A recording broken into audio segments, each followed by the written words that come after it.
म्हणजे भीमरावचा सत्कार केल्याच्या नंतर त्याचं कौतुकच होईल आणि त्याच्यामधून त्या ठिकाणी त्याच्या डोक्यामध्ये हवा न भरता निश्चितच पुढील शिक्षणासाठी त्याला प्रोत्साहन मिळेल अशा पद्धतीने विनंती केल्याच्या नंतर मित्रांनो आपण पाहतो की बाबासाहेबांचा सत्कार 1907 मध्ये त्या काळामध्ये त्या ठिकाणी मुंबईमध्ये करण्यात आला आणि त्या सत्कारामध्ये डॉक्टर बाबासाहेबांना केळुस्कर गुरुजी यांना त्या ठिकाणी बौद्धांचं स्वतः लिहिलेलं चरित्र बौद्धाचं पुस्तक या ठिकाणी त्या ठिकाणी देण्यात आलं।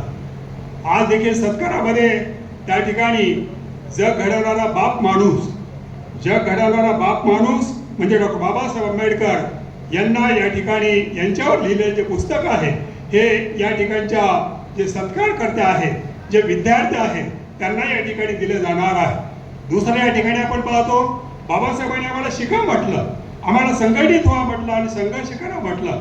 बाबासाहेबांनी नुसतं शिका म्हटलं का? नाही, बाबासाहेबांनी त्या ठिकाणी अगोदर शिक्षण घेतलं, संस्था काढल्या, विद्यार्थ्यांची राहण्याची व्यवस्था केली, शिक्षणाची व्यवस्था केली आणि त्याच्यानंतर त्या ठिकाणी विद्यार्थ्यांना आव्हान केलं की तुम्ही शिकलं पाहिजे।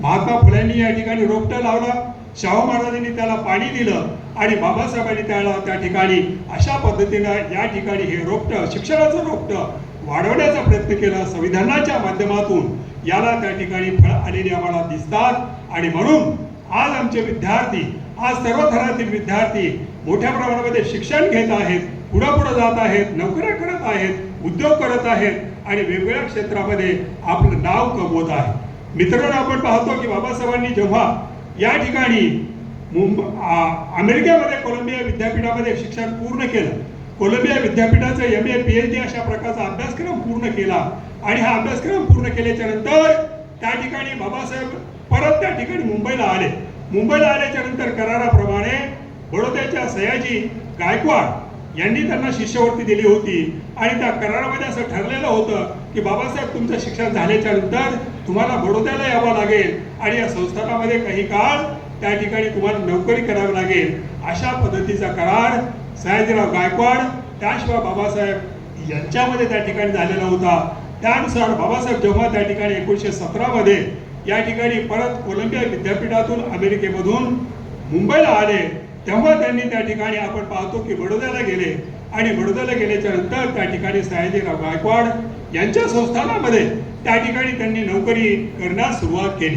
बाबासाहेबांना ज्या ऑफिसमध्ये त्या ठिकाणी आपण पाहतो अपॉइंटमेंट मिळालेली होती, त्या अपॉइंटमेंट मिळालेल्या ऑफिसमध्ये आपण पाहतो की तुम्ही वाचलेलं ऐकलेलं आहे की बाबासाहेबांना इतका त्या ठिकाणी असणाऱ्या कर्मचाऱ्यांनी त्रास दिला की जे बाबासाहेब एक अधिकारी असताना देखील, या ठिकाणी MA PhD होऊन आलेले असताना देखील, डॉक्टर असताना देखील, बाबासाहेब त्या काळातील त्या ऑफिसमध्ये सर्वात उच्च शिक्षित असताना देखील त्या ठिकाणी जो चपराशी आहे तो मात्र त्या ठिकाणी फाईल लांबून अशा प्रकारचा फेकत होता।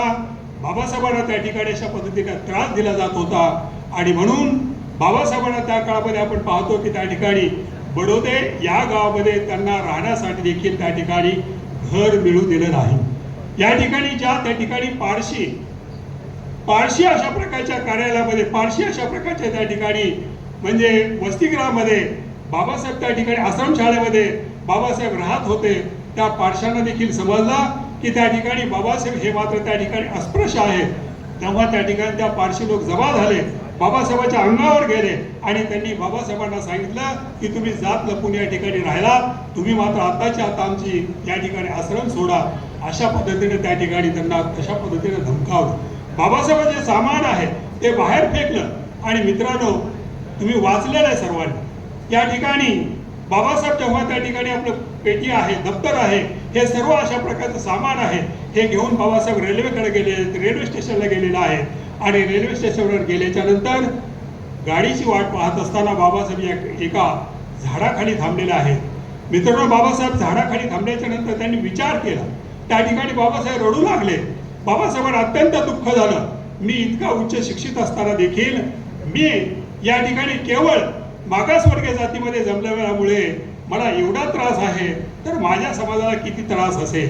माझा समाज अज्ञानी आहे, माझा समाज त्या ठिकाणी शिकलेला नाही, माझा समाज मागास आहे, त्यांना त्या ठिकाणी किती त्रास असेल असं बाबासाहेबांनी विचार केला आणि बाबासाहेबांनी त्या ठिकाणी ठरवलं, त्या ठिकाणी निश्चित केलं की त्या ठिकाणी मी माझ्या समाजाची उन्नती केल्याशिवाय, मी माझ्या समाजाला त्या ठिकाणी या दुःखाच्या खाईमधून बाहेर आणल्याशिवाय, यांना शिक्षण दिल्याशिवाय आणि त्यांची प्रगती केल्याशिवाय मी गप्प बसणार नाही, अशा प्रकारचा संकल्प बाबासाहेबांनी त्या ठिकाणी केला.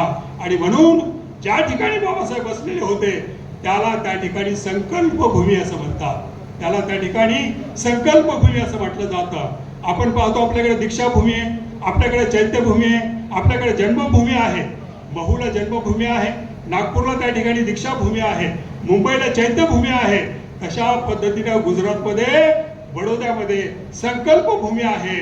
म्हणून माझी विद्यार्थ्यांना विनंती आहे, तुम्ही देखील त्या ठिकाणी संकल्प करा.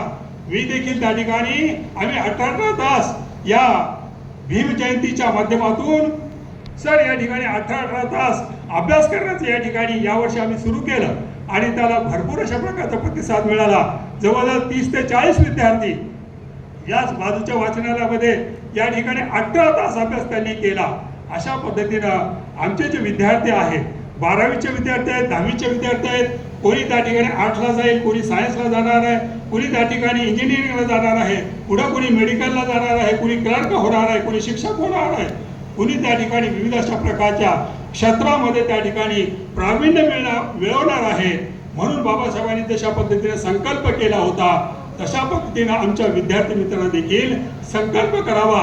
बाबासाहेबांनी जशा पद्धतीने त्या ठिकाणी अनेक पुस्तकं लिहिली होती. मी म्हणणार नाही की तुम्ही देखील पुस्तकं लिहा, परंतु निश्चितच संकल्प करा.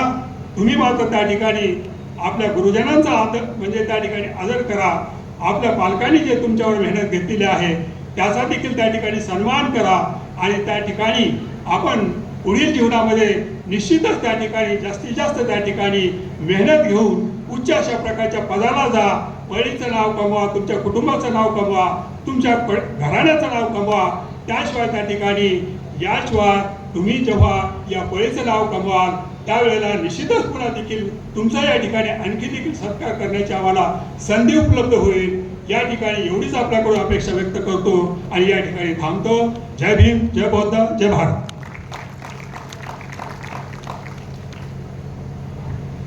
धन्यवाद सर. अतिशय समर्पक असं आपण विद्यार्थ्यांना मार्गदर्शन केलं.